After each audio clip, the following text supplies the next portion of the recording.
Good morning. Today is Monday, April 12th, 2021, and this is a meeting of the Virginia Redistricting Commission. I'm Mackenzie Babichenko, co-chair of the commission, who will be presiding over this meeting. Amigo, do you want to take roll now? Yes, ma'am, I can. James Abrinio. Good morning, everyone. Present. Jose Feliciano. Good morning. Present. Marvin Gilliam. Present. Richard Harrell. Present. Sorry, sir. Brandon Hutchins. Morning. Present. Sean Kumar.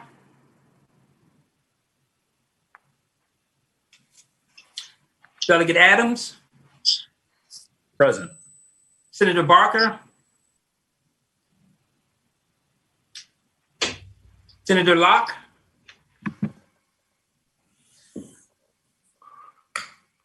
Senator McDougal. Here. Delegate McQuinn. Present. Good morning. Senator Newman. Here. Delegate Ranson. Here. And Delegate Simon. Present.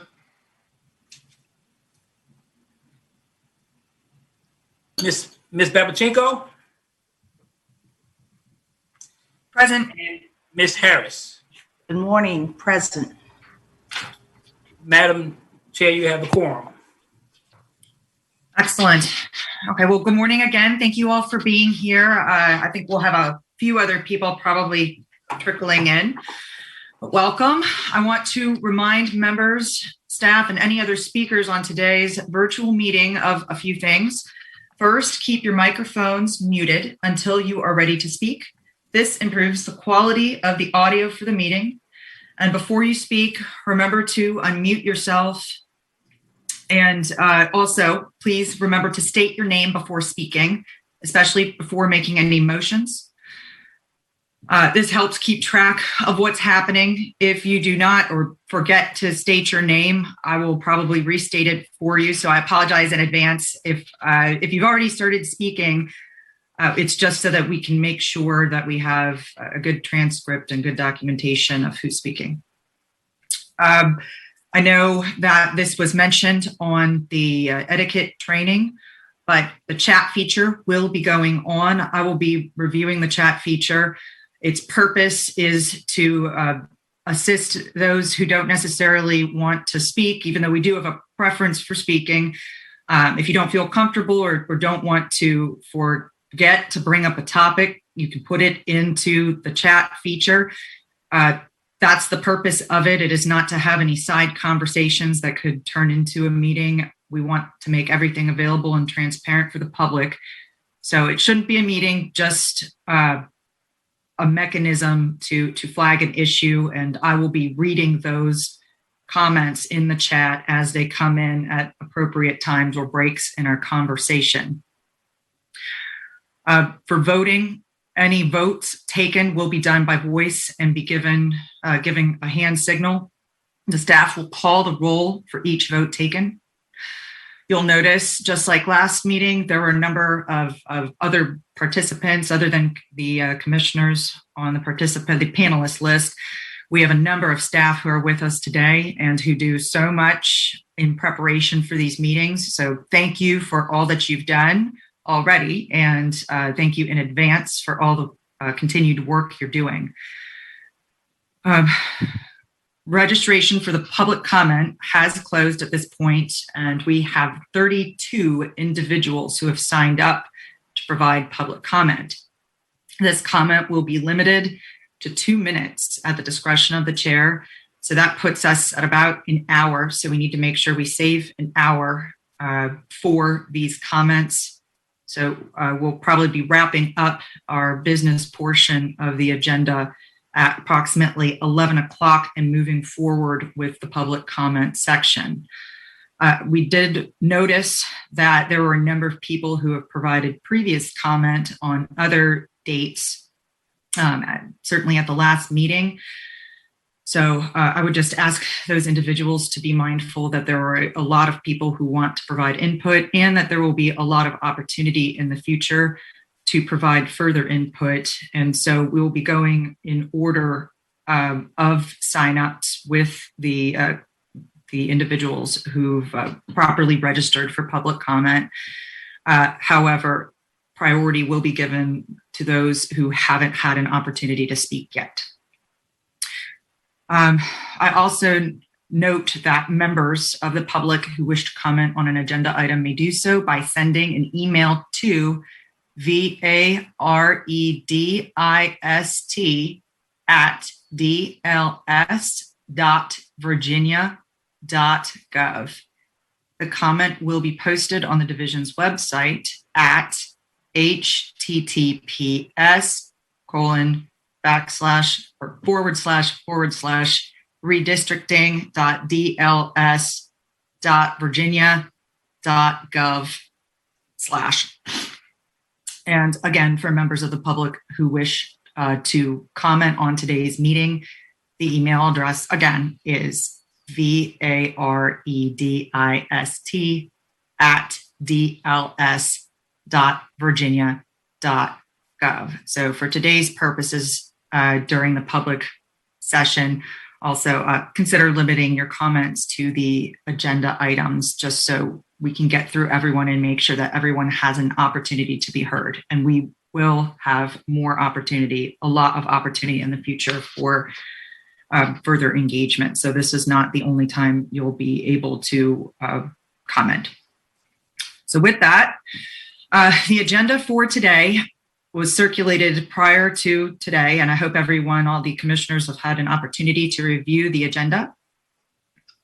So do I have a motion to adopt the agenda for today? So moved. Is there a second? Second. Any debate? All in favor of adopting the agenda that was previously circulated prior to today? All in favor say aye. Aye. Aye. Aye. Are there any nays?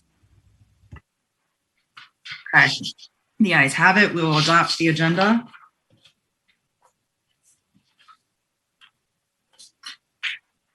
And I have the first item on our agenda is any questions, thoughts, comment, concern on the meeting etiquette training that you all had an opportunity to review in advance of this meeting. So with that, does anyone have any questions about what they reviewed? Madam Chair? Delegate Simon? Yes, Delegate Simon. Not so much a question, I think, as a comment. I understood it. A lot of us legislative members, we don't really use Robert's rules. We use either Mason's manual or Jefferson's manual to conduct our meetings, but it's close enough. And I get why we've chosen to use that, which is fine. The one issue I think was pointed out in the training is a little inconsistent is the idea of the chair only casting a vote sort of to break a tie when it matters. I think the training indicated that's our statute and the Constitution requires that the chair, as a citizen member, participate essentially in all votes. So did I understand that correctly? That without regard to Robert's rules, the chair is just going to be a normal voting member for most purposes in our commission. Is that right? That would be my understanding. I did note that when it came through. And I will say in all of our discussion, certainly with Greta and with staff and from feedback from many of the commissioners, Robert's rules is not going to be a strict compliant set of rules. I think we're just trying to use them to help move the conversation along and just have some sort of tool in order to have the conversation, but we don't need to follow everything that they're saying strictly by any means. Is there any input from staff? Claire, I think you had that in the training. Is that your understanding of what we should be doing, or just some of Robert's rules and we aren't following that component? Yes, that is the correct understanding. I wanted to make sure that the Robert's rules view of the vote was included, but then also what the statute stated for the commission. So that is correct. Does that answer your question, Delegate Simon? I am satisfied with that answer. I just wanted to make sure we're all on the same page with regard to these things. It sounds like everybody has the same understanding. It's a sort of a guide for running the meetings. It's not going to be strictly, it was going to be ruled out of order because, page 7 of Robert's Rules says kind of a thing. And the chair is going to continue to vote as required by the statutes and the enabling legislation and the Constitution. So I'm good to go. Correct. And I'm looking in the chat. Mr. Kumar is here. He came online during roll call. Madam Chair, if I could just say something. Yes, Mr. Abrinio. For us citizen members, I don't know how much experience everybody else here has with the Roberts Rules and the other rules that Delegate Simon mentioned. But so long as I would just want to make it clear when there becomes issues, if we could just make sure for the citizens, we kind of speak slowly so we can kind of work through the issues as well and get everything on record, just so we're not feeling rushed through it. And I'll speak on behalf of my own anxieties on that part. So thank you. Thank you, Mr. Abrinio. Are there any other questions that any members have on the etiquette portion? Nothing? And I see Senator Barker is now here as well. Yes, and just Madam Chair. Yes, Senator Barker. Yeah, it's not so much a question. I think that one of the important things that we need to make sure that everybody understands is the prohibition for all of us to be discussing things outside of the commission meetings or individual contacts with commission members. So I think that that was put in to the provisions so that there would not be sort of everybody working around the transparency that we want to have in this process. And I think that's important for everybody. So we need to be careful in terms of anything we say to people outside of the commission meeting. So, Madam Chair. Yeah. Who is speaking? Oh, Greta. I'm sorry. Greta, yes, Greta. Yes. Madam Co-Chair, Ms. Harris. Yes, thank you. I just wanted to remind all of the commission members that after our last meeting, the staff sent out some sample response emails because I think all of us are probably getting inquiries from lots of different citizens and organizations.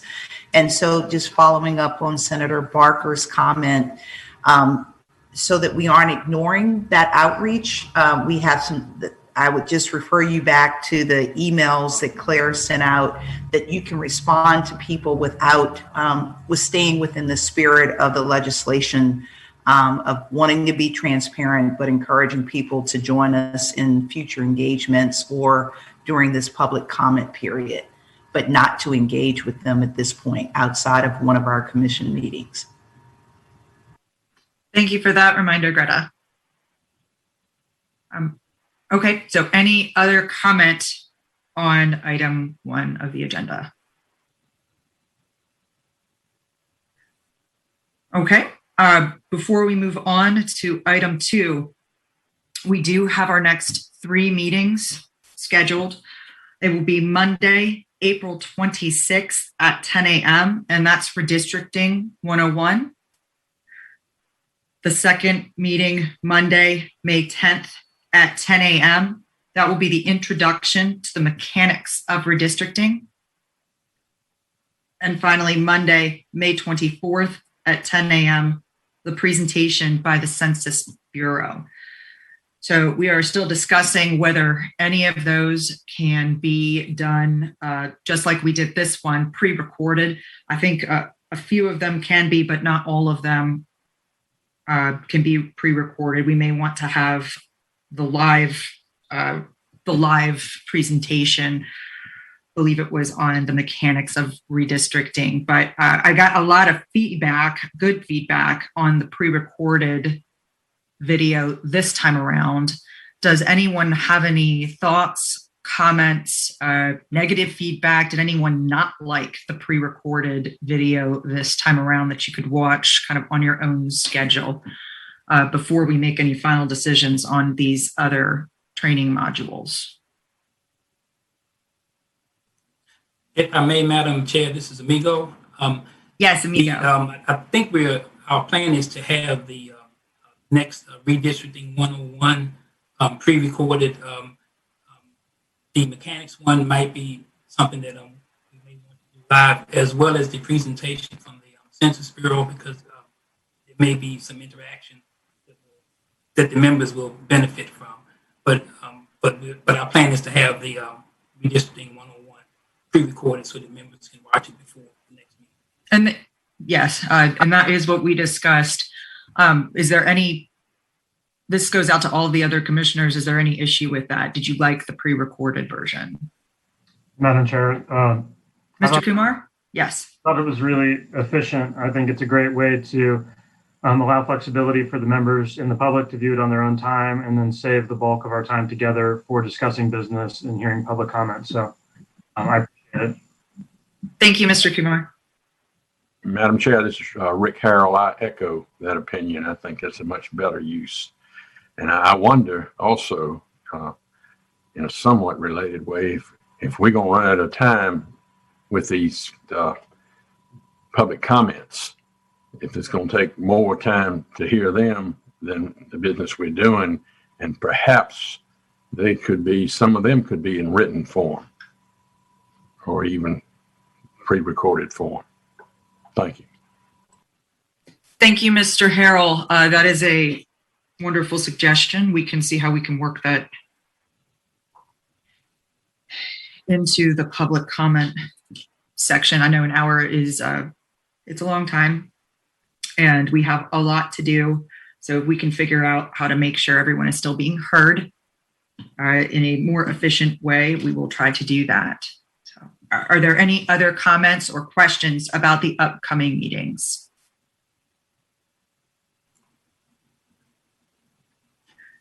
Okay. Madam Chair, I just wanted to make a quick comment to explain why I'm sitting here with Claire. I think you saw about 7 or 6 minutes before the meeting started, my computer went full blue screen. So I came up and I think I startled Claire a little bit when I busted into the room, but that's why we're sitting at the same table. Just wanted you to. Thank you. Thank you, Amigo. She did let us know that you were on your way up to see her when we were all looking for you. So we can now move on to item number 2, which is the redistricting website. And Julie Smith will provide a brief update on that. So Julie? Yes, hi, good morning. I'm Julie Smith from DLS staff, and I know time is short, so I'll be quick. I'm just going to say a couple things about some intended changes to the Commission's online presence. Our site developer has been and is continuing to work through the requests that we've made so far. And I'll just mention here some of the items I think you may be most interested to know about. Firstly, we're going to have the ability for users to subscribe to an email list and receive notices pertaining to the Virginia Redistricting Commission's work. This feature has been planned and is currently in production. When complete, it should function like a typical online subscription service. Users will be able to sign up with their email address and will have the option to unsubscribe from receiving the Commission emails at any time. Also coming is the addition of a section that will accumulate frequently asked questions. This will be an organized catch-all of sorts. It's an attempt to address the most common questions that the Commission hears all the time. It will certainly include questions around submitting comments, participating in meetings, methods for contacting the Commission members, and many, many others, I imagine. It will be an ongoing work in progress and will likely grow over the duration of the redistricting process. We will also attempt to supply a useful source of information in the form of connections to Virginia laws and code sections that pertain to redistricting. We hope this will be a useful tool for people interested in reading the requirements of Virginia redistricting and how the Commission was designed. I would also add here that any further informational items you'd like posted online can be shared here as well. There will also be an improved layout for displaying Commissioner information, including member names, hometown or city, contact email addresses, and other items that you as commissioners may want to include. The citizen applications for service will always remain available here as well. We have a meetings page that will continue to be maintained and will continue to provide all meeting agendas, materials, minutes, and meeting videos. A secondary quote unquote upcoming meeting bulletin is planned to separately call attention to the next approaching meeting date. The intent with this is to make it easy for users to quickly look and see when the next meeting is coming without having to scroll through a list of other meeting dates. So yeah, this is a sample of pending changes that are currently in progress, but please note that staff will work to incorporate modifications as needed at the Commission's direction. And I think that is all I have for you today. Thank you, Julie. Are there any questions, concerns, or comment on what Julie has just presented about the website updates? Is that a hand? Do I see Delegate Simon with a hand? Delegate Simon again, sorry. Okay. Is this going to be, one of the concerns I've heard is that this is sort of buried within the DLS structure. Is this going to be, are you guys going to pull this out and make a specific to the Redistricting Commission kind of site and page and so forth? Or is this Yeah, going we're to be the DLS website? Yes, our developer is working on a separate site that will kind of separate you guys from DLS. That is the desire. Great. Thank you, Madam Chair. And I see Greta. Thank you, Matt. Yep. Thank you, Madam Chair. Julie, are we going to have some type of translation expansion so that different languages can easily be put into can see the website in their native tongue?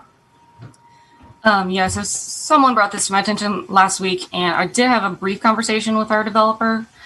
What I would suggest is we try to get some sort of write-up from them where they explain how they can accommodate this and the associated costs. It did not sound as straightforward and simple as I thought it might be, but yeah, that would be my suggestion, is we go ahead and get them to give us kind of an estimate of time it takes and cost, and I'll give that back to you hopefully over the course of the week. Thank you very much. I think maybe the commissioners could also lift up the prominent languages that we would like to maybe offer on the website. It won't be everything, but just given the changing diversity and makeup of the Commonwealth, we want to hit the more prominent languages there, and I think that would help in our ongoing desire for transparency.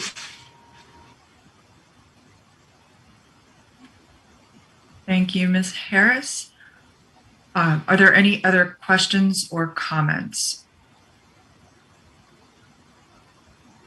Madam Chair? Mr. Rubinio? Yes. First of all, Ms. Smith, I do want to thank you guys for the efforts you put in so far. I've had an opportunity to play around with the map drawing, not drawing, but the ability to play with maps and things like that. So I would encourage the people watching to take some time and review what's there already. And I'm super encouraged by the advancements that you guys are looking into. It sounds like it's very specific to comments being received from the public. So again, just encouraging citizens to feel free to let us know. It sounds like everybody's listening. So thank you. Thank you. Thank you. Any other comments on this issue?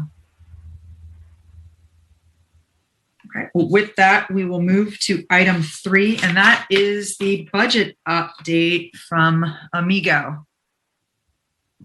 Thank you, Madam Chair. I'm going to share my screen with you, and I think that I think I may have confused things by saying that it was a budget update. It really is going to be a review of available funding. I think Claire's getting that up now.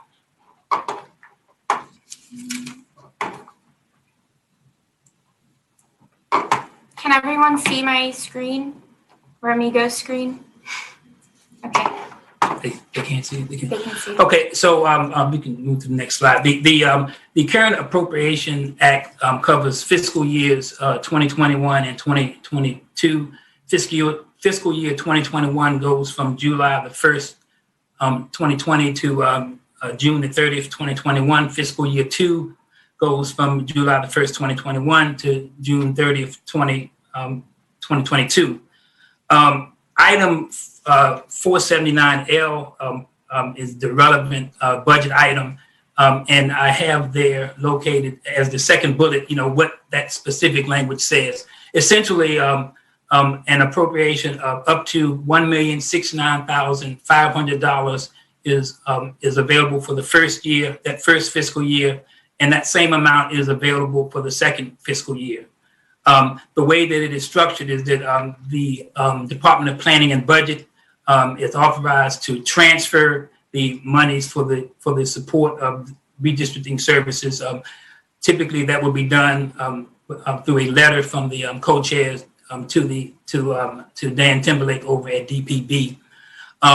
Now, since that money has been available, the Division of Legislative Services and the Virginia Redistricting Selection Committee have accessed a portion of the first year's appropriations to cover expenses to support redistricting activities. And basically, the amount of $220,000 is an outstanding obligation for the Citygate LLC. That is our software consultant who has developed the software. It is to provide pre-redistricting support, software, post-census data release support, and redistricting support. To date, $65,000 has been transferred by DPB, and that was done in September of 2020. The remaining $155,000 will be transferred as the contractor moves through meeting the contract obligations. The second transfer was in the amount of $23,811. That was to Legislative Services for the purchase of specialized computer equipment, a server, and a backup server. The third transfer was really in two parts, and that was to the Virginia Redistricting Selection Committee. And that was basically to cut print and digital advertising in support of the citizen application process. That ended up being a pretty expensive proposition. Those monies were transferred based on a letter from the chair of the selection committee. That's a total of $404,372.49. So the total remaining portion from the first year appropriation is $665,172.51.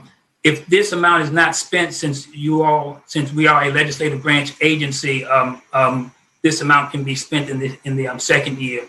As of July the 1st of this year, the second appropriation amount of $1,069,500 will also be available, which gives you a total of a little over $1.7 million to use toward the redistricting efforts. So I didn't. I think with some conversations of that we've had with some of the members about whether this is, we didn't put forward a budget. We just wanted to let you know what funding is available to support your activities. I also want to note that there was a budget amendment that was added regarding the per diems for the citizen members. Prior to the budget amendment, the per diem was $50 a day. The budget amendment basically makes the per diem be the same as for the legislative members. And under the budget, that per diem is $300 per day. If there's a second meeting in the same day, it can be as much. It can go up to $400. So the cost for meetings would be just in per diem would be $4,800 if it was the one meeting in one day, and if there were two meetings in a day, it would be $6,400 plus any other incidentals. And as we move into having in-person meetings and the public hearings, there will be funding needed to pay for accommodations and things of those natures. That's what I have, Madam Chair. Thank you, Amigo. Does anyone have any questions about the funding presentation? Madam Chair? Is that Senator Barker? Senator Barker, yes. Okay, Yeah, thank you. That leaves us about 1.7 million to cover the rest of the expenses that we have. And I was just curious as to how we were going to go about developing a budget for that. I mean, we already talked at our first meeting about having two sets of attorneys, or attorneys or sets of attorneys, to be able to help us through this process. And then also, there are references to consultants that we might hire in this process, in addition to whatever the redistricting attorneys might be. I think there are some of those that we need to consider, and one of the ones I think is important is that we look at the option of considering having a racial voting block analyst to assist in this process. That was something that we used in the Senate in 2011, but it was not used in the House, and actually that ended up being a significant issue when there were challenges to the House of Delegates districts, and the courts did ask pretty direct questions on some of those types of things. So I think it's important that we make sure that we have that, and that we've also have into our criteria now a clear message that we are going to try to draw districts to be able to provide opportunities for racial or ethnic minority communities to be able to, where there are significant concentrations, to be able to control the outcome should they be unified behind a particular candidate there.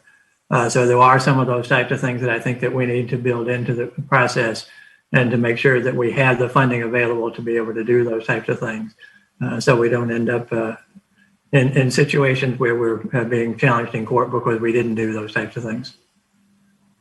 Madam Chair. Thank you, Senator Barker, and Mr. Kumar. Yes.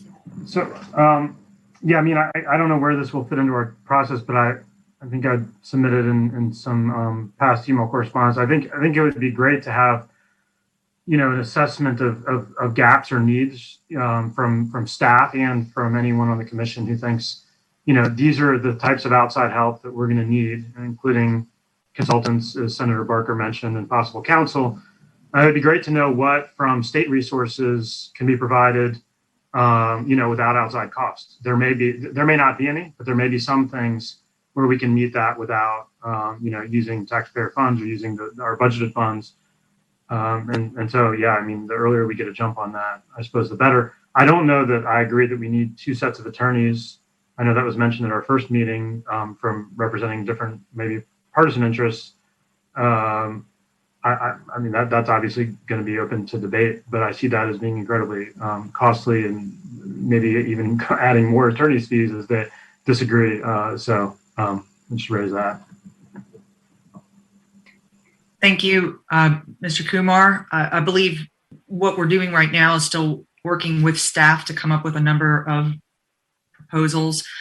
We certainly need to figure out what it is that we need, and that conversation is going on with input from commissioners. As Mr. Kumar, you mentioned, you have put some things in emails, and we're reviewing all the emails, working with staff to come up with what we need. And then I think the next step is getting a sort of an estimate on what that would actually cost. Do we have the funding? And looking at, we have to determine what process we're going to get staff by. And we're still working on that with staff, and that'll probably come out as a proposal by the next meeting, or a few different proposals that we can all debate on and see what direction we want to take. Options we can try first, and if that doesn't work, we have some contingency plans, and we just don't know what options we have yet. What certainly attorneys are out there, what consultants are out there, so we can take a look at that first and get the estimates. Amigo, do you have any comment on that process and where we're at? Yes, Madam Chair. I think that what we're looking at is we're going to come up with some options in terms of a procurement process, as well as just a sampling of the types of consultants that are available. Mr. Kumar did bring up something that we hadn't looked into, and that's whether there are any state resources that would be available. We can certainly include that as a part of what we look at. But I think what we're looking at now is to come up with some proposals that would deal with the procurement process, how you want to procure them, as well as the types of consultants that are out there that other states may have used, so that you have sort of a menu to look at to figure out what the commissioners want to use and how you want to go forward. So our role now is to sort of, fix a good menu for you to look at so that you all can make some decisions about what you all want to do. And we are certainly open if anyone has any suggestions, just to put them forward to us, and we will include them in the process. But that's where we are now.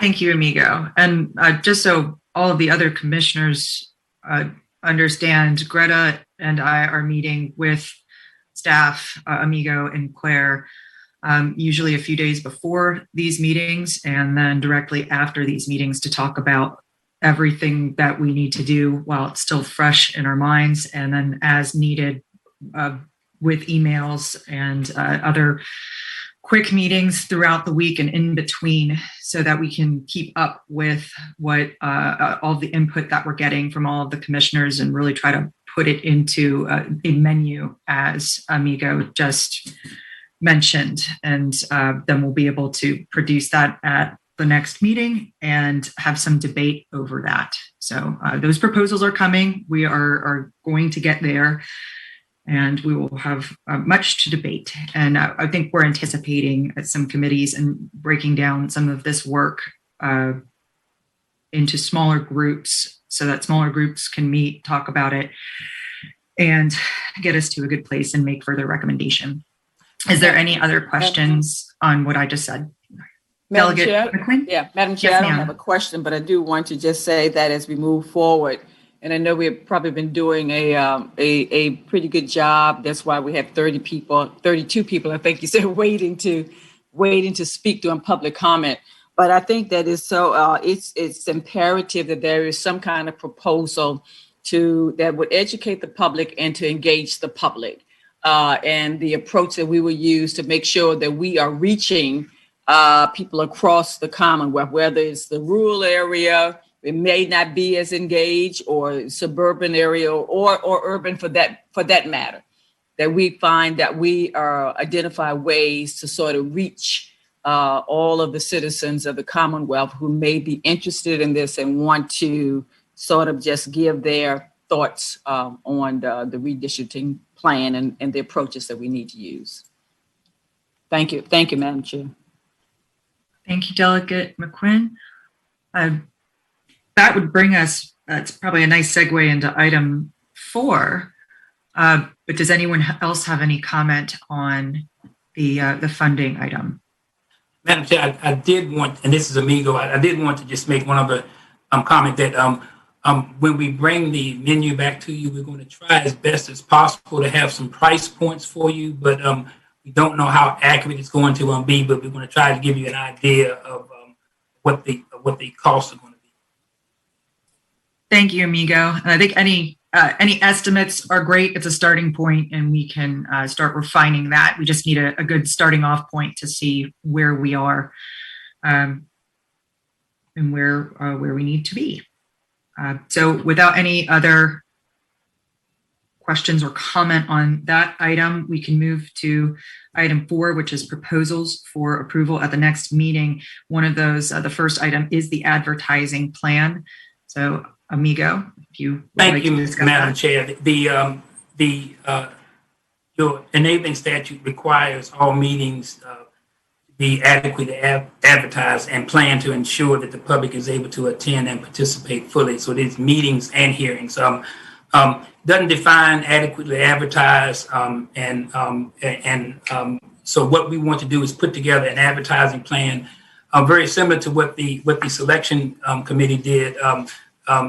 The concept would be to have sort of an advertising blast across the state where you would direct people to the website, which is where they would be able to get their information.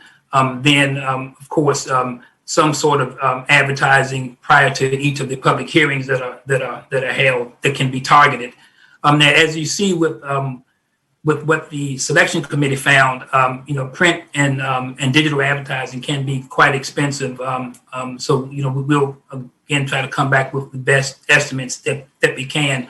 But at the very least, we would be looking at some sort of a media blast to at least direct people to the website so that they can use that as a way of staying informed.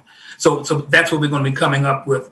The other item is the possibility of transcribing the meeting as well as the public hearings that are held.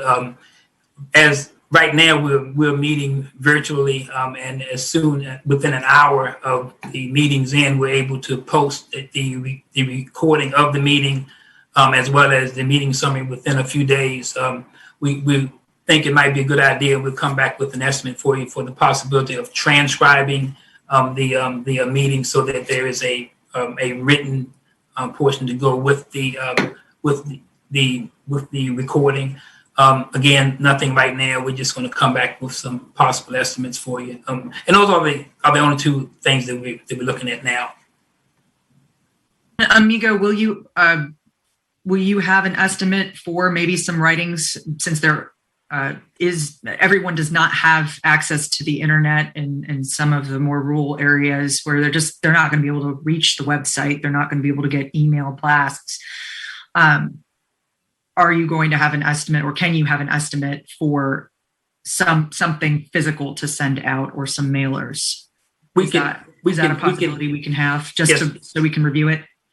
Yes, we can include that too. The way that the first media blast would go, of course, would be print media, along with the social media pushing the word out, and we can also include some sort of a pamphlet or brochure, which would essentially be what we would be recommending to put in the local newspapers.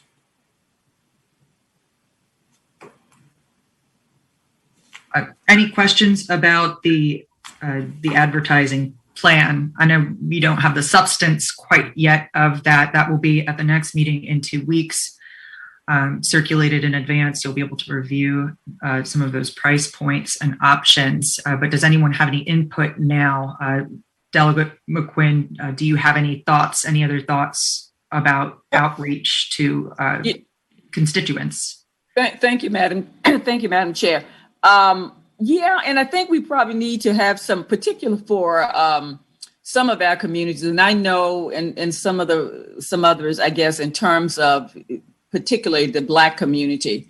I know the greatest, I guess the biggest avenue to connecting with them is through faith community. So if you have brochures, making sure that those brochures are dropped in as many places of worship that we can reach. But I think you have to be very intentional in terms of how some of these communities we are going to be able to reach. And I know, again, the Black community, that is the avenue that we often use, making certain that in the churches and places of worship, that information get to those individuals. And often we even have conversations with the pastors to make sure that they are announcing those kind of things from the pulpit. Madam Chair. Thank you. Thank you, Delegate McQuinn. And Mr. Kumar, yes. As we seek to get creative with this outreach, a couple things came to mind. I mean, one is there, and again, I know that advertising on, for meetings, especially for every couple of weeks, there's not a lot of time, especially for print, maybe, unless we have a set schedule far in advance. But taking advantage of avenues like the DMV, people can register to vote there, right? We use that. So any other state locales or institutions where people go, maybe even some local, regional, mass transit facilities as people start to do that again. And one other thing that came to mind, and this is kind of outside the box, but based on, news headlines recently, as we see corporations, including some of the media or the social media corporations, taking more of a stand on issues. I don't know if it's even legal. I know like the DoD, for example, can't take discounted things or free things, but to staff, I don't know if there's an opportunity that some of the social media places we might want to advertise would would treat us separately and provide free or discounted advertising for an initiative like voter out, citizen outreach to be more inclusive in this process. So probably not something that could happen overnight, but maybe worth considering or asking if it's possible. Thank you, Mr. Kumar. Do we have any other comments on advertising? Madam Chair? Oh, I cannot James see. Brunino. Mr. Brunino. Yes. I would also suggest that every courthouse have access. There's a lot of traffic cases, a lot of criminal cases, a lot of civil cases. So courthouses, libraries, and just places where people frequent. Thanks. Thank you for all of those suggestions, and we will certainly discuss them in our next few meetings. Okay. Amigo, do you have anything else to add on just the recording meetings? I know you covered a little bit about different languages and price points. Is there anything additional that you had or any questions? No, that's all that I had. We're going to try to have something for you at the next meeting so you have more of a context to be able to talk around. So the next item is the public comment period. We do have 15 minutes if before I said we were going to aim for, which was 11 o'clock. It's 10:46. Is there any other business that the commissioners wish to bring up right now to put on the agenda essentially for the next meeting? Is there anything that anyone would like to be proposed at the next meeting? Anything like that? Now would be a great time to share. Madam Chair, Delegate Simon. Yes, Delegate Simon. Yeah, one of the things, and we may hear more about this during the public hearing, but one of the pieces of information I've picked up just from following this on social media and so forth is a sense of there's a little bit of dissatisfaction with the number and I guess doing pre and post map kind of public input. So if we could look at that issue, I know we have a minimum number of public hearings that we're supposed to have and to get input on the process, but I've heard a little bit of since we have this longer process, rather than simply using these extra meetings to educate ourselves, if we could use this extra time while we're waiting for census data to have more specifically public hearings, and again, if we could work in a way to do some pre and post map public hearings. So if we could get that on the agenda for, I don't want to try and figure that out in the next 10 minutes, but if we could put that on the agenda for an early meeting, and I suspect we'll hear from some of our public commenters some of that, but that would be something I think would be worth looking at, whether we do more than the minimum number of public hearings on the and how we time those with the rest of our work. So I think right now we're sort of set up to listen and then draw maps and then go forward, as opposed to listen, draw, listen again. So if we can figure out a way to do that, that'd be great. Thank you, Delegate Simon. And Amigo and Claire, perhaps in the interim, we could do between now and the next meeting, we could do a survey to see, just to gauge the availability of members for more public hearings, for additional public hearings, as well as just when that availability is going to be in the evenings, in the mornings, and just get a better idea of who is going to be available to do what. And we can flesh that out perhaps after this meeting concludes. Does that work? Yes, ma'am. Okay. That does work. So hopefully to the other commissioners, we'll get some more feedback from everyone with schedules. And I've gotten a lot of feedback from commissioners that you all are very willing and available to devote more time to this beyond the 3 meetings that are required by statute, or the 3 hearings that are required by statute. So we can just look a little more into that, how many more meetings everyone is willing to do and when, and timeframes. And so we'll start working on that between now and the next meeting. And I have another suggestion from the chat feature. Another suggestion to staff, this is from Mr. Kumar. We could try to take advantage of COVID vaccination sites with posters on the process inclusivity. So that's another thing that we can discuss certainly in our advertising outreach. and have that included in the proposal. Okay. Is there any additional comment from the commissioners before we move into the public comment period? Okay. So I will just reiterate, we have a 2-minute limit on comment. There are 32 participants, although I believe one of them was registered twice under 2 different email addresses. That same person, if it is this one person registered twice, then they will have only 2 minutes. And if the participants could limit their comment specifically to items that we've discussed today, that would be very helpful. And again, we will have many opportunities in the future for you to speak. And with that, Amigo, do you have anything to add about the public comment? Only, Madam Chair, that there is sort of a few second lag between, letting the person in and then letting that person out and letting the other person in. Okay. Ms. Capers wanted me to remind everyone of that. But other than that, I think Ms. Capers is ready to go ahead and start whenever you want. Thank you, Amigo. And I have first on the list of people that have not previously registered, Kyle Barnes.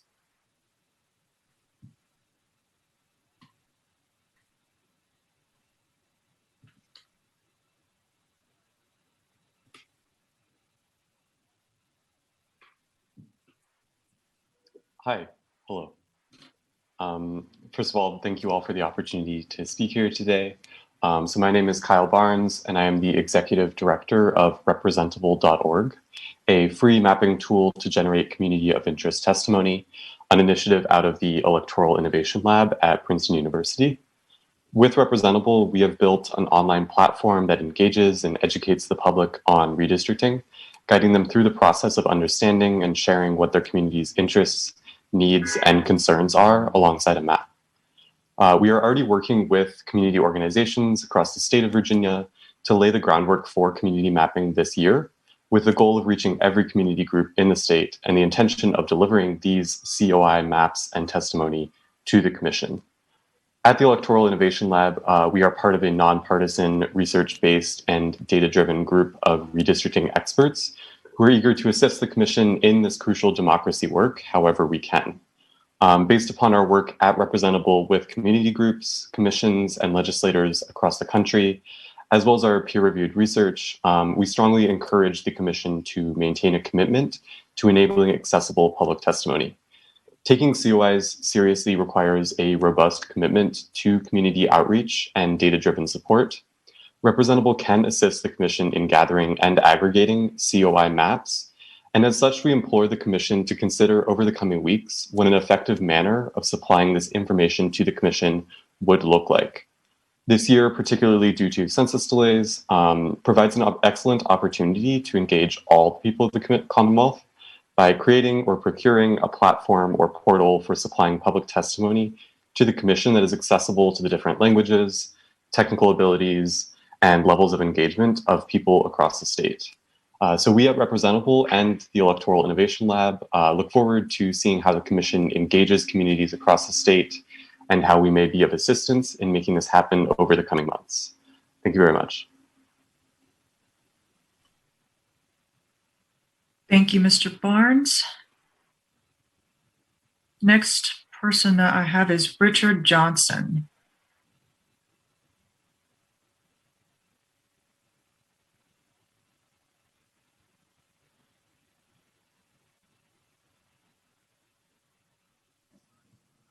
Madam Chair, this is Shay Capers. That person is not here. Actually, I only have 11 attendees that are showing up right now. Okay. Let me see. I will go down the list and you can tell me who is here. Would you like me to give you the list? Sure. I have a list that I have. Okay. Do you have, is Nelson Bailey here? Yes, ma'am. Nelson Bailey is up next.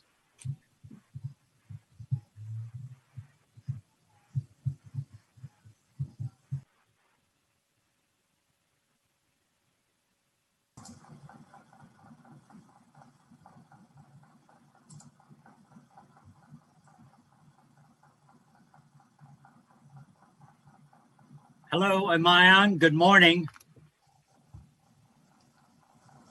Good morning, Mr. Bailey. You have the floor.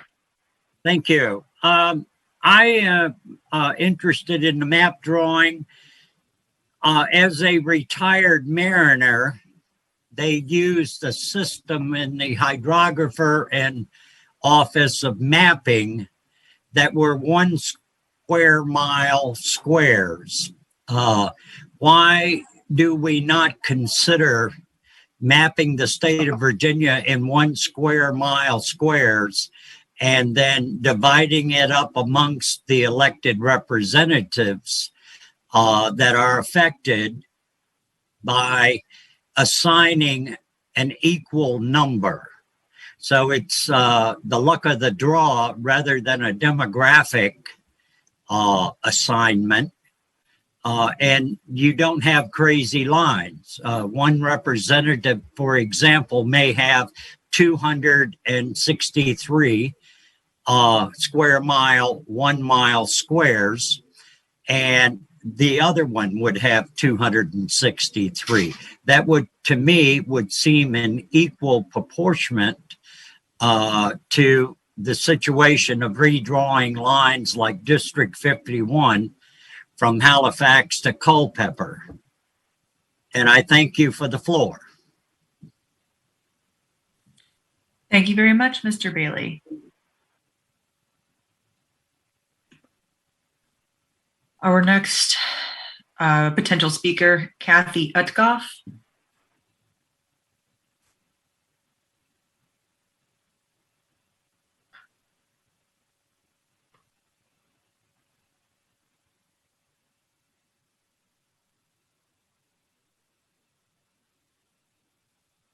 She's not here, Madam Chair. Okay.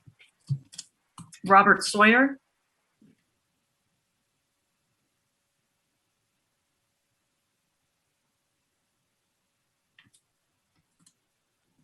No, ma'am.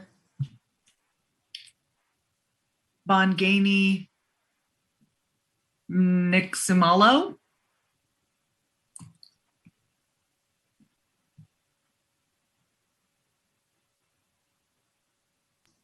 No, ma'am. Lynn McAteer.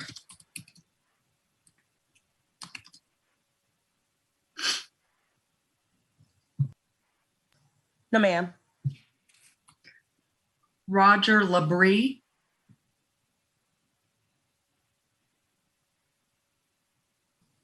No, ma'am. Joanne Fitchett.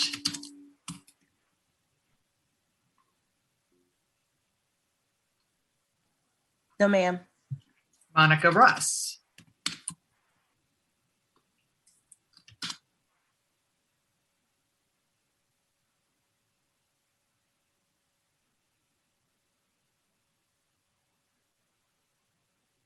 No, ma'am. Maudie Scott. No, ma'am. Rebecca Quinn.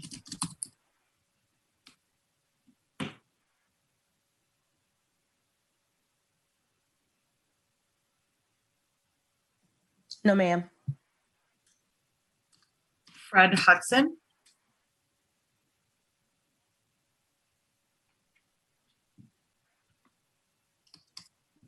No, ma'am. Brittany Furrow. No, ma'am. Edward Strickler. No, ma'am. P. McCall. No, ma'am. Rebecca Thomas.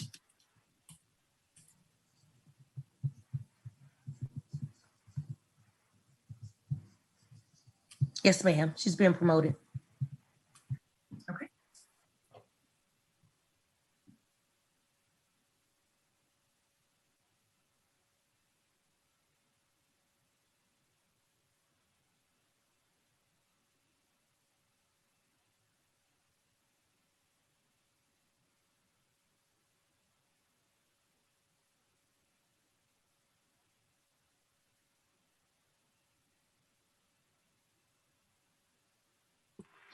My audio was off. This is Rebecca Thomas. I did not sign up to comment. This is my first meeting, and I'm here only to observe. I was suddenly promoted. Thank you. Thank you, Ms. Thomas. Next on the list I have is Janet Keller.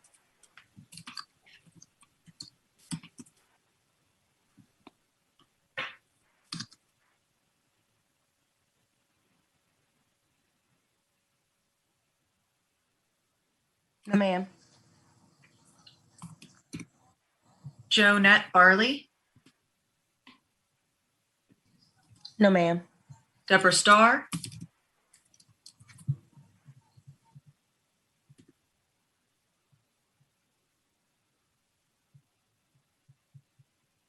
Yes, ma'am. She's been promoted.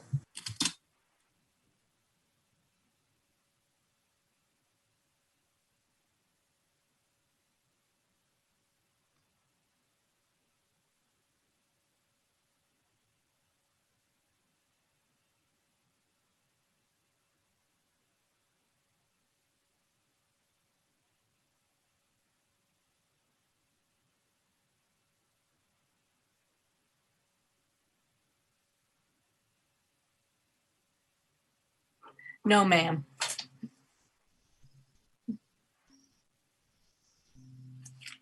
Did she, I have a Deborah Starr that's popped up. Is she? No, I did not have a question. Oh, you do not have a question? No, I didn't. Yeah, sorry. So you were here just to listen? I'm just as well? observing, yes. Yes. Okay, ma'am. thank you. Corin Reed.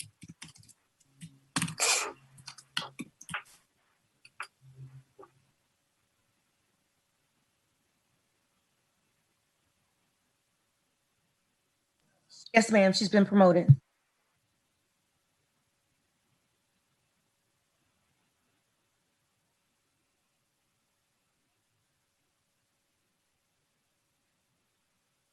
Oh, hello. Can you hear me?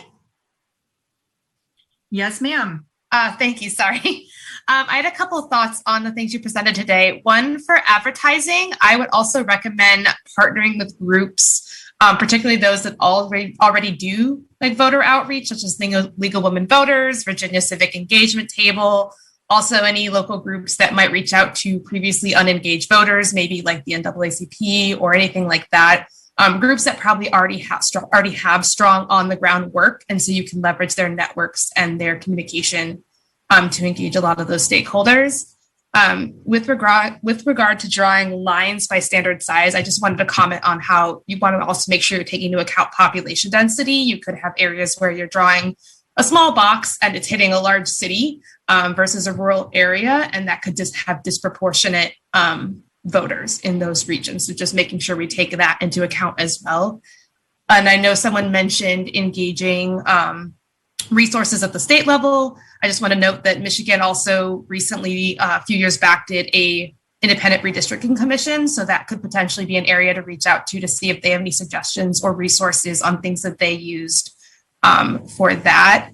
And then whoever it was that spoke about making sure that they engage the public, I really appreciate that. And especially with regards to any resources or consulting to make sure that we're ensuring neutrality on input with regards to the process. So those were my comments. Thank you. Thank you, Ms. Reed.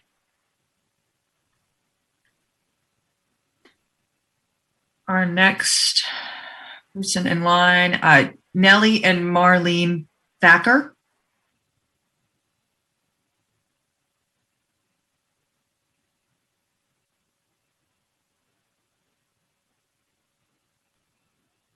No, ma'am. Peppy Linden.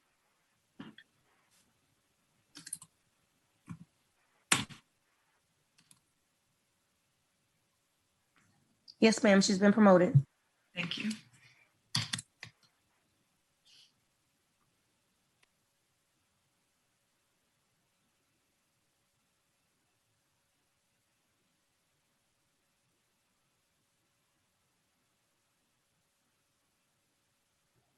I'm just an observer. I didn't sign up to make a comment. Okay, thank you, Ms. Linden.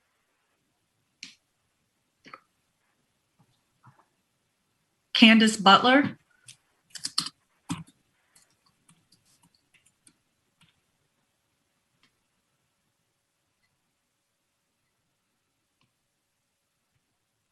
Yes, ma'am. She's been promoted.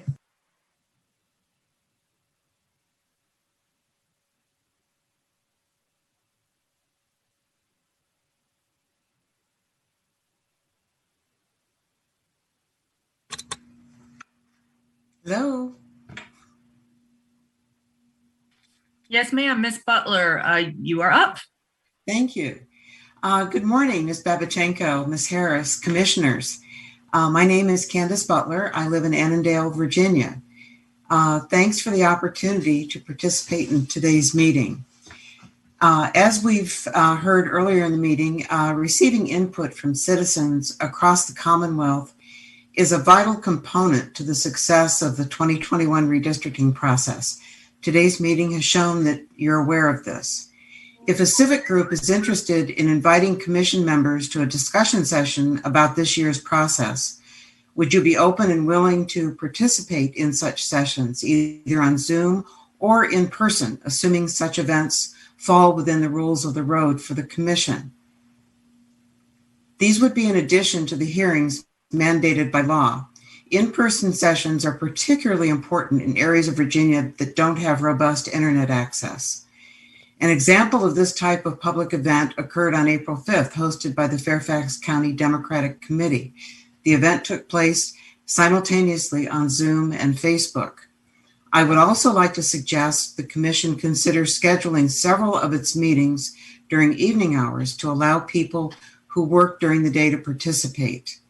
And lastly, the website development report was exciting and encouraging, but it would be important to know what the deadline is for completing the work described.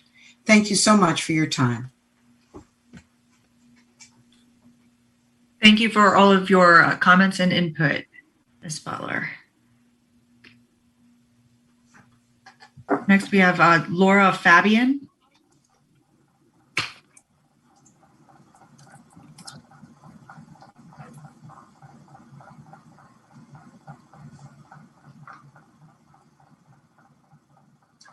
Madam Chair, I just got a text from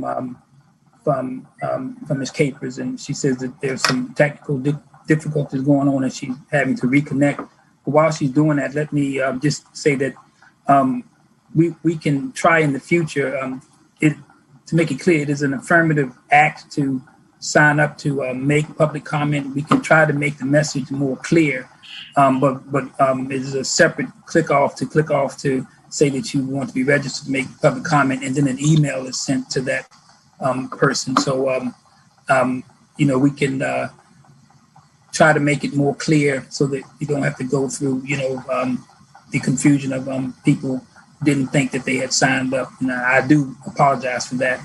And we may have to just suspend for just a moment while Shay gets to work on those technical difficulties.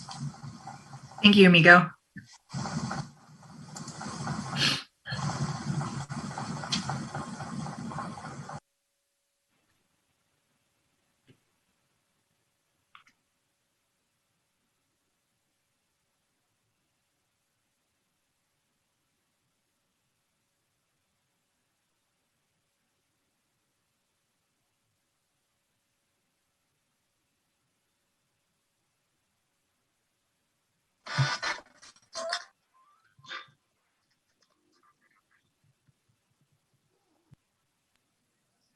I'm sorry, Madam Chair. My Wi-Fi kicked me out and I had to reconnect. We understand technical difficulties. Are you ready for the next commenter? Laura Fabian? No, ma'am. Danelle Parker?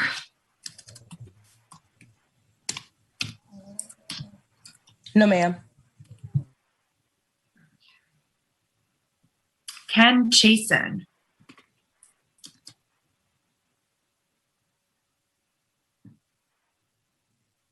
Yes, ma'am. He's been promoted. Thank you.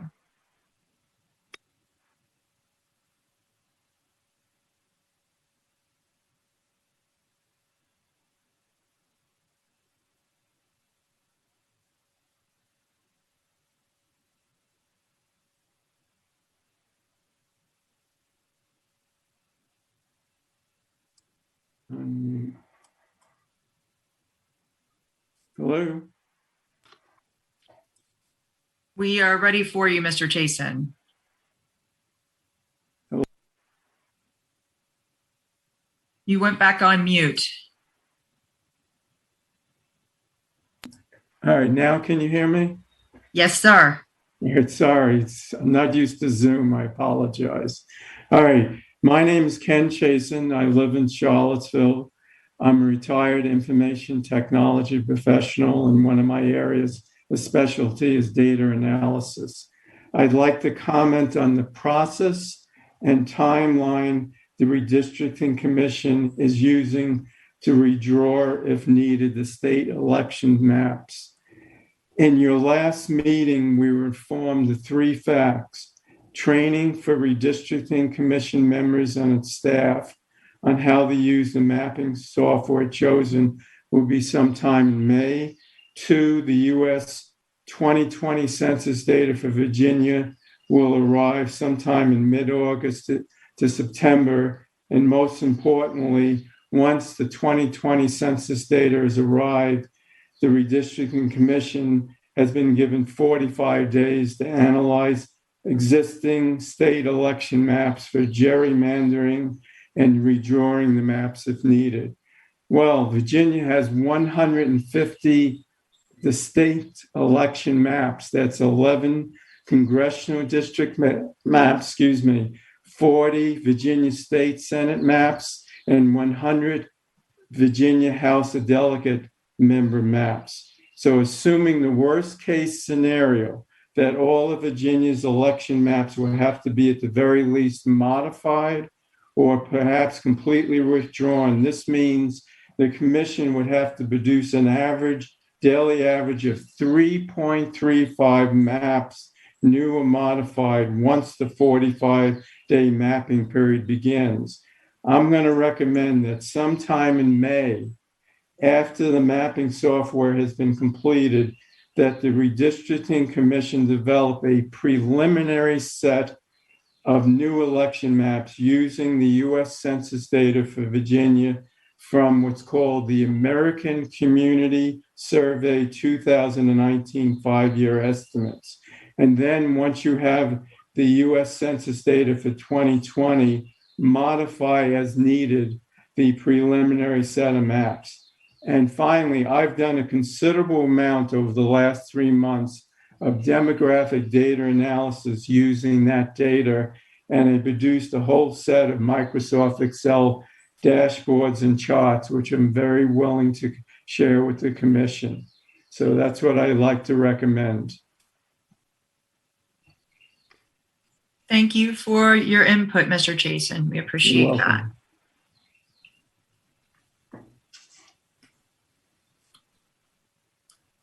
Aaron Corbett is the next speaker that I have.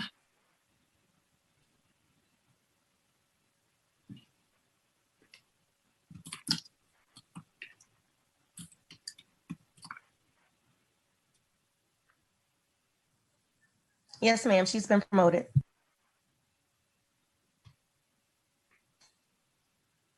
Hi, good morning. Thank you so much.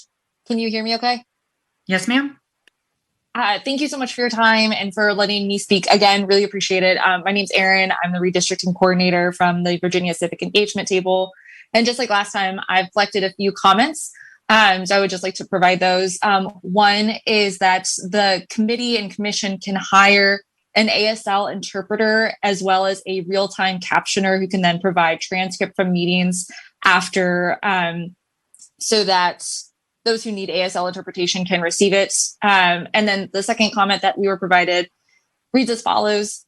My name is Monica Sarmiento, and I'm the Executive Director for the Virginia Coalition for Immigrant Rights, otherwise known as VICIR.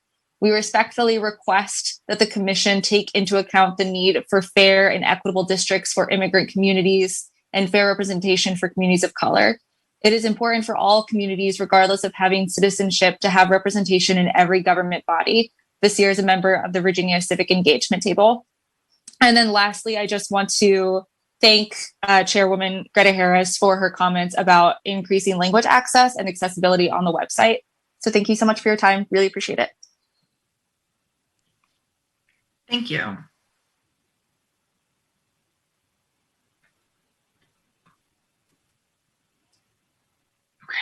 Liz White is next on the list.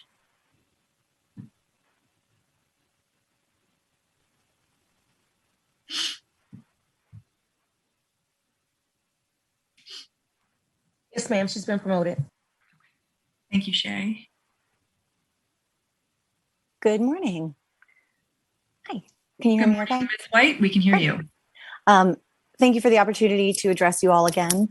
I'm Liz White. I'm the Executive Director of One Virginia 2021. For the better part of this last decade, One Virginia has been a leader in the nonpartisan redistricting reform movement in Virginia. And as an organization solely focused on this issue, we have amassed considerable subject matter expertise, as well as a network of experts and tools, both in Virginia and in other states across the country with similar commissions and reforms. We continue to be very excited about the enormous potential of this commission and its work. And as you put together your proposals and spread the word about opportunities to engage, we want to offer our help and the connection to these nationally recognized subject matter experts in our network. We want to support your work in any way that we can be of assistance. Thank you for your time. Thank you for your comment. I believe I have two more. Fran Larkins.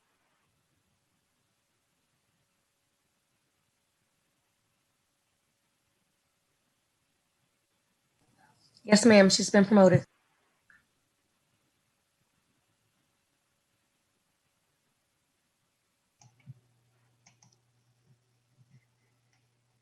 Good morning. Good morning, Ms. Larkins.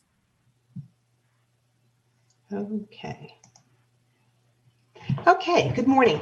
I'm Fran Larkins from Fredericksburg, and I'm active with the League of Women Voters of Virginia's Redistricting Committee. I'm very encouraged by the comments about the need for public input. The League of Women Voters of Virginia requests that the additional time before the arrival of the census data be used wisely to hold many additional public hearings across our state. Although you are from many localities across Virginia, it will be very difficult for you to know about the many varied communities of interest without these hearings. The 8 citizen commissioners were selected with geographic diversity in mind, but there are 3 regions with no citizen commissioner representation. That's West Central, which includes Roanoke, the Valley, which includes Lexington, Staunton, and Harrisonburg, and the Eastern region with Westmoreland, Lancaster, and Accomack. The Valley has no citizen or legislator commissioners. In 2011, the highly successful California Citizens Redistricting Commission held over 30 public hearings throughout California. I know you may have a budget problem with this, but it is very difficult to imagine our commission meeting its goal of fair maps with just a total of 6 public meetings. Thank you for your time and consideration and for all your work. Thank you, Ms. Larkins. You're welcome. Our final person who's registered for public comment is Bill Millhauser, and that's assuming no one who was called that wasn't here is now present. Shay, is there anyone who has joined us since you checked off names? No, ma'am. Okay, so our final. But Mr. Millhauser has been promoted. Okay, thank you.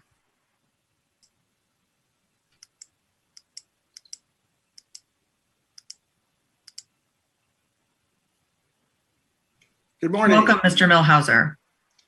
Ms. Pavlichenko and members of the commission, thank you for the opportunity to speak to you again. I'm Bill Millhauser. I'm a resident of Fairfax County.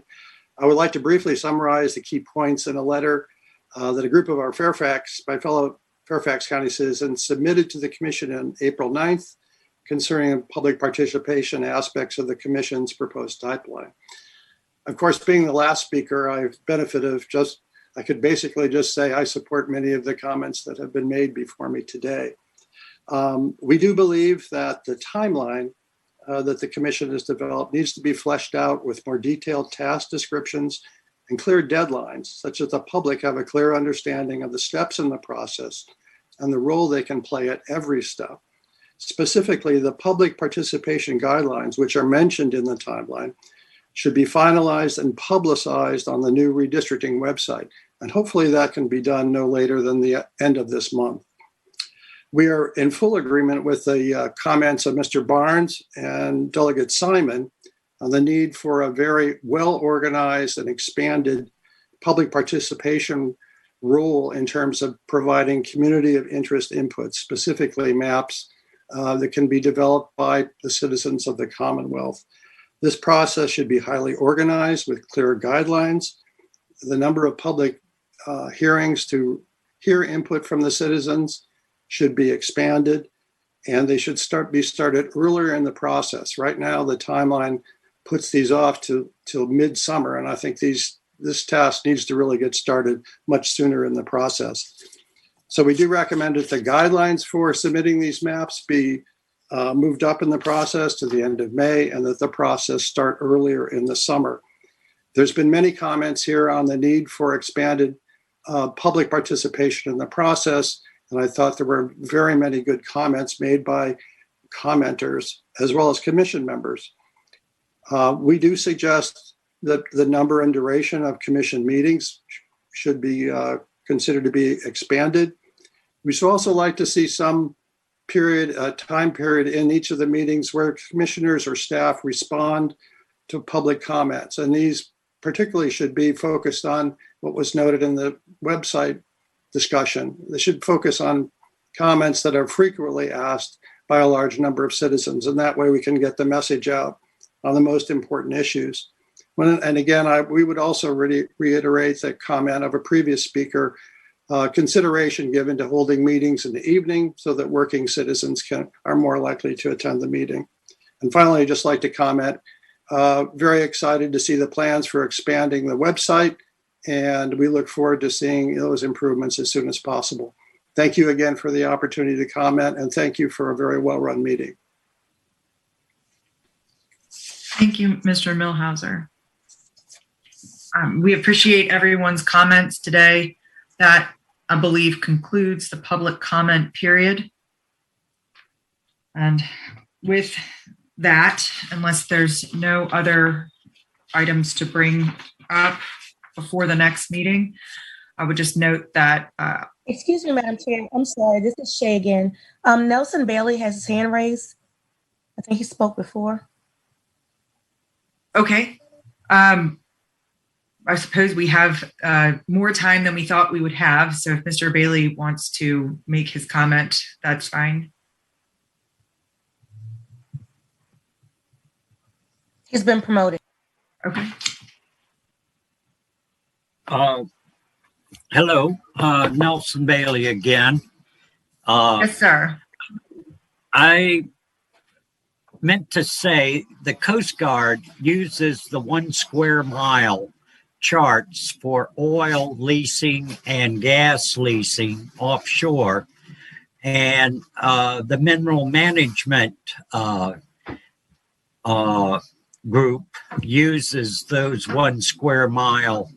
I don't see any difference between voting districts and oil leasing charts that we used in the Maritime and that we have published by the Virginia Department of, I'm sorry, I can't remember the group that I got the district from for Buckingham County. But this would be a one-time thing. Why do we do it every year and spend, or every period, and spend all of this money when it can be very sanely put together in 1 square mile blocks allocated to each representative equally. Thank you. And I appreciate the meeting, and I appreciate the ability to respond to the forum. Thank you, Mr. Bailey.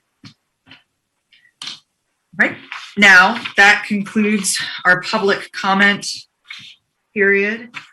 I will just note for the commissioners, please be on the lookout for some surveys coming your way. I think we have a lot to get some more input on with scheduling and with upcoming proposals that we will be discussing at the next meeting.